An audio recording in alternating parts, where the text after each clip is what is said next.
J'aime les lettres, celles qui se nichent dans les maths particulièrement, comme des invités imprévus d'une soirée où seuls les chiffres seraient attendus. J'aime comme elles se mélangent, oserais-je dire comment elles s'intègrent à la fête, apportant avec elles leur symbolique et leur histoire à travers tout le passé littéraire qu'elles véhiculent. Élégante intruse, c'est E, c'est I qui discutent amicalement aux côtés des pi, 1 et autres zéros pour former ce qu'on a coutume d'appeler régulièrement la plus belle de toutes les formules mathématiques, l'identité d'Euler. Étrangeté mathématique et beauté cohérente qui parvient à réunir dans la même formule 4 des valeurs fondamentales des mathématiques. Les nombres exponentiels avec le E, I, pi et le chiffre 0. Non, vous ne rêvez pas, je viens bien d'employer le mot nombre pour qualifier E et pi, qui sont pourtant des lettres bien établies, l'une de notre alphabet phénicien et l'autre de notre alphabet grec. Ces lettres sont-elles des chiffres ou l'inverse? Les mathématiques ne se posent pas cette question. Elles réunissent ces symboles sans discrimination.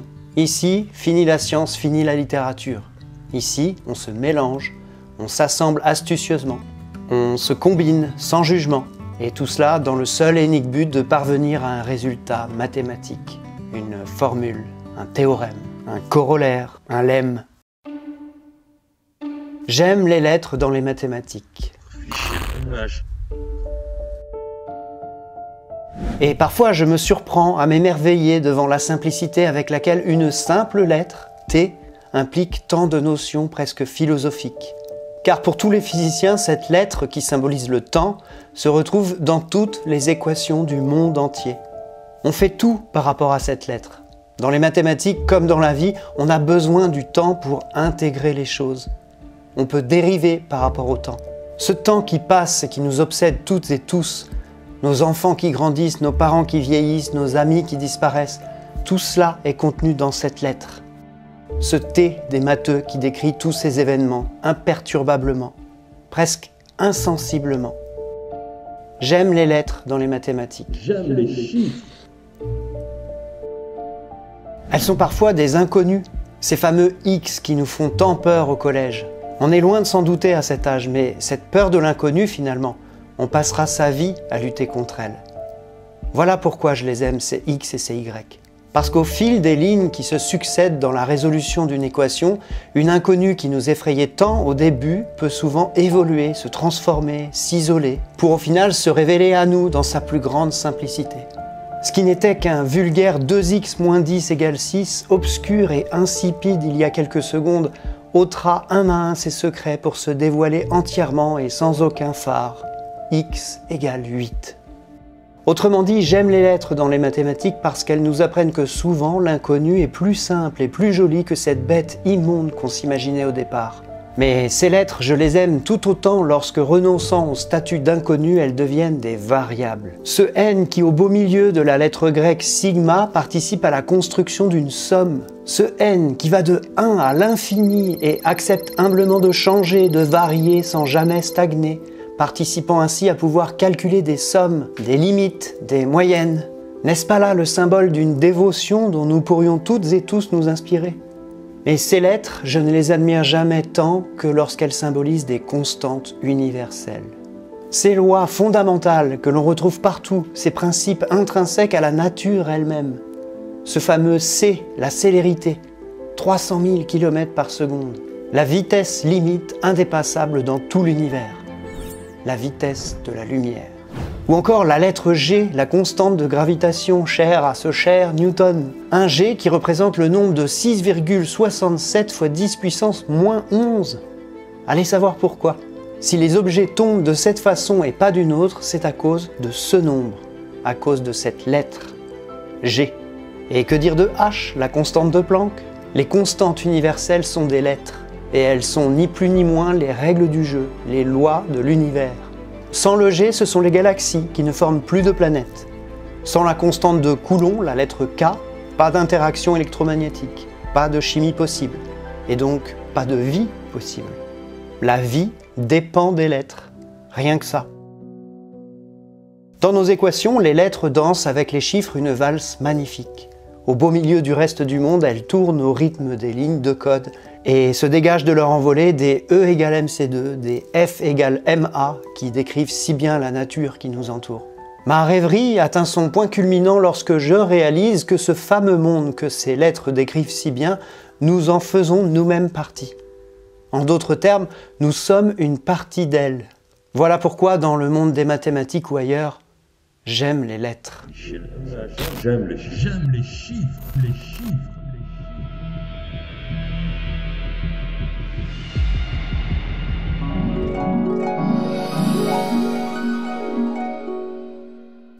J'aime les chiffres, notamment le 69, mais pas que. J'aime les chiffres lorsqu'ils se mêlent à la littérature. Alors pourquoi je dis ça? Parce qu'on m'a demandé de le dire. Le mec qui nous sert d'hôte sur cette magnifique chaîne, et là je ne ris pas en disant magnifique, franchement, je pèse mes numéros. Notre hôte m'a donc suggéré de commencer ma diatribe de la sorte, histoire que ça colle avec son propre propos. Mais en vrai, je m'en tape qu'il y ait des chiffres ou non dans un bouquin, excepté en bas de page, évidemment, sinon on ne sait plus où on en est quand on le réouvre le lendemain. Quoi les signer? Connais pas. Et, toujours en vrai, j'adore les chiffres, sans qu'il y ait besoin de littérature pour m'en parler. J'ai même, dans une autre vie, lorsque je faisais l'éducateur auprès de mioches moches dont les parents ne l'étaient pas moins, donné le goût de l'arithmétique à des sales gamins qui pleuraient leur race parce qu'ils ne savaient pas retenir les 100 calculs des tables de multiplication jusque 10. C'est en leur faisant comprendre qu'en réalité il y en avait à peine 17 ou 18 à savoir par cœur, et encore au début de l'apprentissage, que ces gosses ont eu la révélation de la magie des chiffres. Et dans cette bande de petits salopios, certains ont tellement apprécié le concept qu'ils sont devenus épiciers, d'autres cosmonautes amateurs. J'en connais qui ont aménagé à 3, à 7 et à 6 rots en Belgique, ce qui n'a rien à voir, sauf si on a l'accent portugais. D'autres qui, devenus majeurs, ont fait moult par 12, et enfin un qui a acheté un chapeau neuf. Mais là n'est pas la question.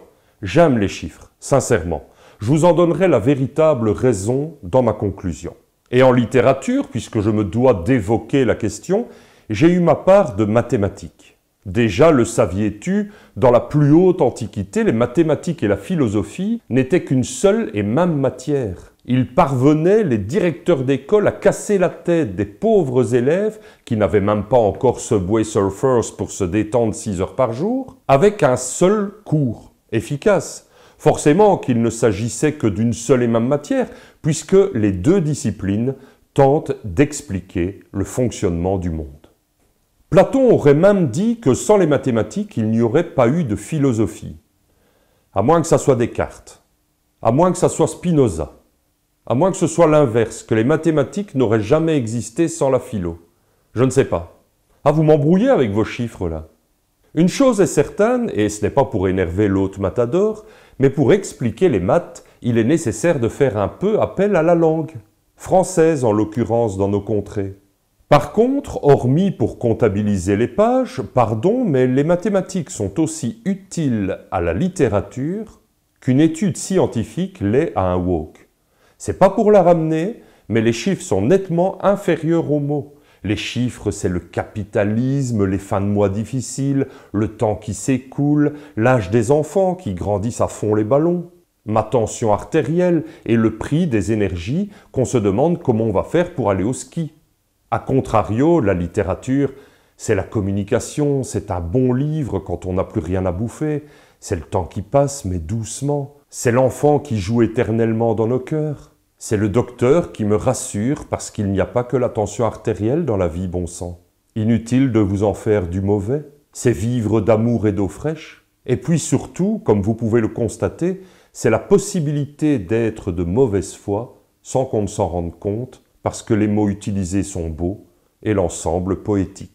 Et puis, si la malhonnêteté intellectuelle n'est l'apanage que des seuls littérateurs, car le mensonge s'appelle alors la fiction, il ne peut l'être des mathématiciens et des scientifiques en général. Sinon, c'est n'importe quoi et les planètes se mettent à tourner à l'envers. Mais lorsque la littérature, du haut de sa prétention à être libre et profonde, daigne rencontrer les mathématiques qui ne le sont pas moins, toute honnêteté gardée, ça peut parfois faire des étincelles dont celle de l'originalité et de la créativité. Notre ami Franck de Matador le sait sans doute, lui qui nous raconte la logique et des trucs aussi rébarbatifs de prime abord comme la phrénologie ou, oui, disons-le, la science de sa voix poétique et pleine d'humour. Pour rencontrer en littérature quelques chefs-d'œuvre qui parlent des maths, il faut prendre la tangente car c'est à géométrie variable.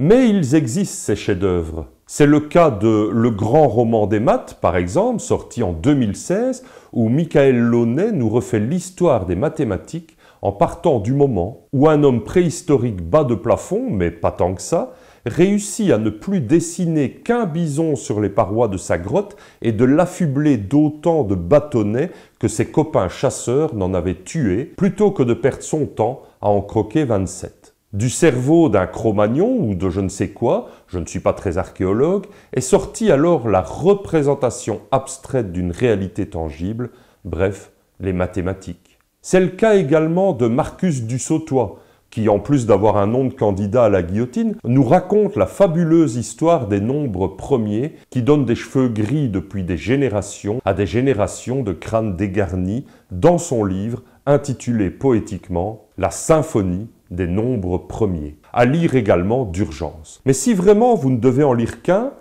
je vous en propose 4. Oui, j'ai toujours eu du mal à choisir et en l'occurrence, là, j'ai eu du mal à choisir.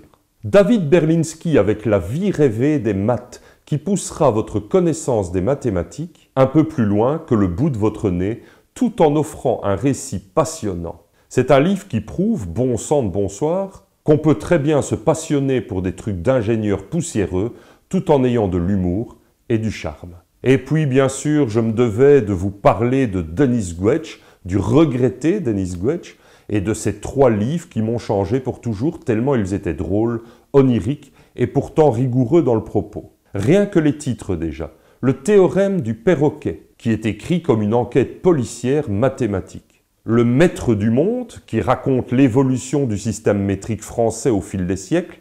Et l'Empire des nombres, qui est un petit chef-d'œuvre pour comprendre d'où viennent les maths et pourquoi c'est chouette de jongler avec les chiffres. Allez voir en description que diable, les liens pour vous offrir ces livres sont là.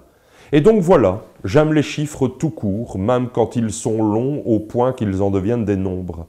Mon préféré, c'est le 2.